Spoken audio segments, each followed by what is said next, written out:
نفسیاتی سائنس کی روشنی میں 5 طریقے کہانیوں کے ساتھ بچوں کے اندر برداشت کا مادہ کیسے پیدا کیا جا سکے۔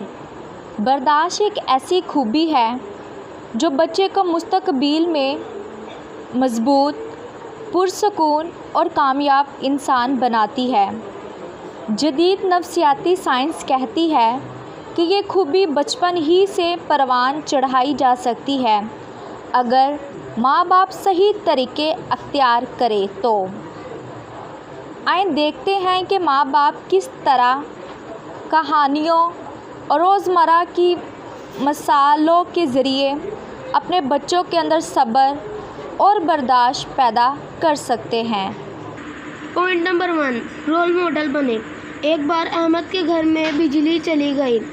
احمد غصے میں بولا، امی یہ کیسا ملک ہے، ہر وقت بجلی جاتی ہے۔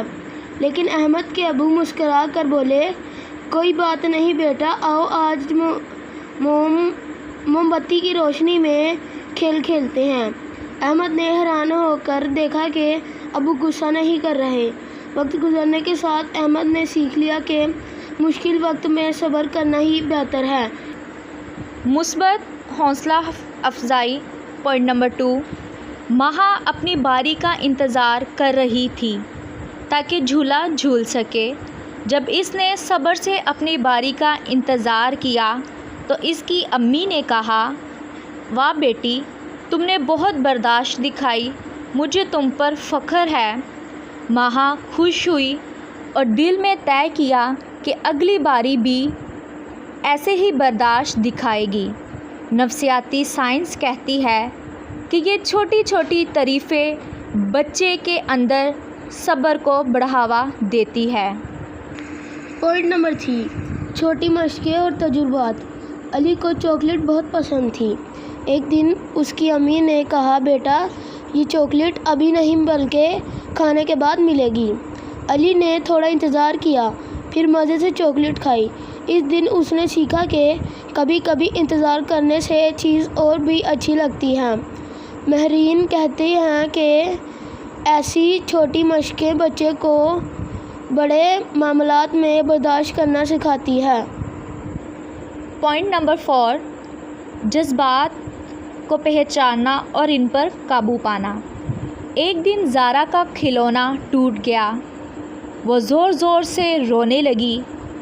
امی نے اسے گود میں لیا اور کہا، بیٹی مجھے پتہ ہے تمہیں دکھ ہوا ہے، لیکن دیکھو ہم اسے ٹھیک کرنے کی کوشش کر سکتے ہیں۔ پہلے گہرا سانس لو، پھر آرام سے بات کرتے ہیں۔ زارا نے سانس لیا اور پرسکون ہو گئی۔ آہستہ آہستہ اس نے سیکھ لیا کہ غصہ یا رونا مسئلے کا حل نہیں کرتا، بلکہ صبر کرنا زیادہ فائدہ مند ہے۔ پوائنٹ نمبر 5، کہانیوں اور مثالوں سے سیکھنا۔ رات کو ابو بچوں کو کہانی سناتے۔ ایک کچھوا تھا جو آہستہ آہستہ چلتا تھا، لیکن صبر سے اپنی منزل تک پہنچ گیا۔ خرگوش تیز تھا مگر برداشت نہ دکھا سکا اور ہار گیا۔ یہ کہانی بچوں کے دل کو چھو گئی۔ اگلے دن جب باری پر کھیلنے کا وقت آیا تو بچے آپس میں بولے، ہم بھی کچھوے کی طرح صبر دکھائیں گے۔ نتیجہ، یہ سب مثالیں ہمیں بتاتی ہے کہ برداشت کوئی پیدائشی تحفہ نہیں، بلکہ ایک ایسا سیکھنے والا عمل ہے۔ ماں باپ اگر اپنے رویے سے نمونہ پیش کرے، بچوں کو چھوٹے چھوٹے تجربات سے گزارے، ان کے اندر جذبات کو سمجھنے اور کہانیوں سے سبق دیں، تو بچے کے اندر برداشت کرنے کا مادہ خود بخود پروان چڑھ سکتا ہے۔ یہی خوبی انہیں بڑے ہو کر کامیاب، مضبوط اور خوشحال اور خوش اخلاق انسان بنا سکتی ہے۔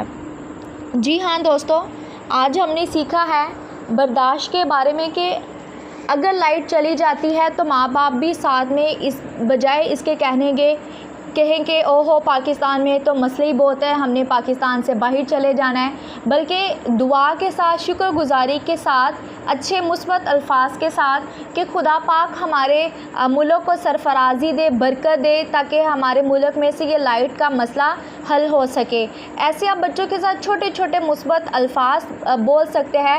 اگر کسی گھر میں سے کوئی بچہ کپ توڑ دیتا ہے یا اچانک سے اسے گر جاتا ہے تو بجائے ماں باپ اسے ڈانٹنے کے کہ تم نے کیا کیا ہے، تمہیں کام کرنے کا کوئی ڈھنگ نہیں ہے، بلکہ اس کے ساتھ آئے اور اس کو سہرائے، اس کے ہاتھ پہ سر پہ اس کا ہاتھ پھیرے، اس کو پیار دے اور کہے چلائیں ہم اسے اٹھاتے ہیں اور اسے باسکٹ میں پھینکتے ہیں۔ بچہ دیکھے گا کہ ماں باپ میرے ساتھ ہے اور انہوں نے مجھے ڈانٹا نہیں ہے بلکہ مجھے سہرایا ہے، تو بچے کے اندر ایک محبت کا رشتہ جنم لے گا، نہ کہ منفی الفاظ کا۔ امید ہے کہ آپ اپنے بچوں کے ساتھ ایسا ہی کریں گے اور بچوں کو آج سے آپ برداشت کا مادہ سکھائیں گے۔ یاد رکھیے گا، کوئی بھی اپنے ساتھ برداشت کا مادہ لے کر نہیں پیدا ہوتا، کوئی بھی برداشت کا مادہ اپنے ساتھ تحفے میں نہیں لے کر آتا، بلکہ ماں باپ برداشت کا تحفہ بچوں کو دیتے ہیں۔ بہت سارا اپنا خیال رکھیے گا اور بچوں کے ساتھ خود بھی آپ برداشت سے، تحمل سے، صبر سے پیش آئے۔ Thank you very much.